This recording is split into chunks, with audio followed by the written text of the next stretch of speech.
समाजघातक अंधश्रद्धांना मुठ माती देत वैज्ञानिक दृष्टिकोन मनात रुजवून 21व्या शतकात देशाच्या प्रगतीमध्ये हातभार लावणाऱ्या बंधू आणि भगिनींनो, आज 28 फेब्रुवारी अर्थातच राष्ट्रीय विज्ञान दिन. आपल्या भारतात विज्ञान आहे, पण भारतीय समाजात विज्ञान हवे तितके नाही. म्हणून सर्वसामान्यांपर्यंत विज्ञान पोहोचावे हा उद्देश आहे या विज्ञान दिनाचा. विज्ञानाचा आविष्कार घड्याळ आणि अलाराम माणसाला झोपेतून उठवते. मोबाईल तर सावलीप्रमाणे माणसाच्या सोबतीचा झालाय. टीव्हीने माणूस समाजाशी जोडला गेलाय. खरं तर सकाळी उठल्यापासून रात्री झोपेपर्यंत क्षणोक्षणी विज्ञानाचा आधार घेत आपण जगतो आहोत. भारत देशातील नोबेल पुरस्कार प्राप्त थोर शास्त्रज्ञ डॉक्टर चंद्रशेखर वेंकटरामन म्हणजे डॉक्टर सी.व्ही. रामन यांच्या सन्मानार्थ हा दिवस आपण साजरा करत असतो.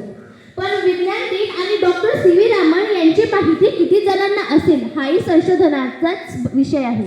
विज्ञानाने तयार केलेले असंख्य गोष्टींशी माणूस घट्टपणे जोडलेला आहे, पण विज्ञानाच्या जवळ जाण्यास माणूस भजत नाही. आजही अनेक प्रश्न अनुत्तरितच आहे.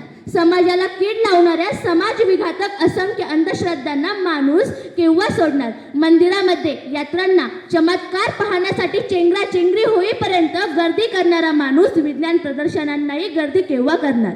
आभासी जगात वावरणाऱ्या अभिनेत्यांना आश्वासने देणाऱ्या नेते मंडळांना प्रोत्साहन देणारे लोक वैज्ञानिक शास्त्रज्ञ यांना सन्मान कधी देणार? नक्कीच या प्रश्नांची उत्तर आपण शोधली पाहिजे. 21वे शतक हे विज्ञान आणि माहिती तंत्रज्ञानाचे आहे आणि हे सिद्धही होते. विज्ञानाने माणसाची प्रचंड प्रगती केली आहे. माणूस विज्ञानाचा गुलाम बनला आहे असे म्हणले तर वावगं ठरणार नाही.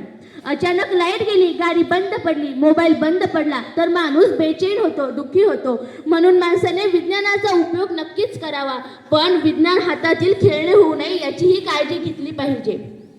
माणसाने वैज्ञानिक दृष्टिकोन मनात रुजवून जगले पाहिजे, तरच विज्ञान दिन साजरा करण्याचा हेतू सफल होईल. प्रश्न कितीही गहन असो उत्तर देते विज्ञान. प्रश्न कितीही गहन असो उत्तर देते विज्ञान. तर्काच्या शुद्धतेचे उत्तर देते विज्ञान. या मानवांनो या रे या, या मानवांनो या रे या, अज्ञान सोडून विज्ञान घ्या. मानवतेचा जन्म तुमचा विकासाच्या शिखरावर घेऊन जा. मानवतेचा जन्म तुमचा विकासाच्या शिखरावर घेऊन जा. धन्यवाद.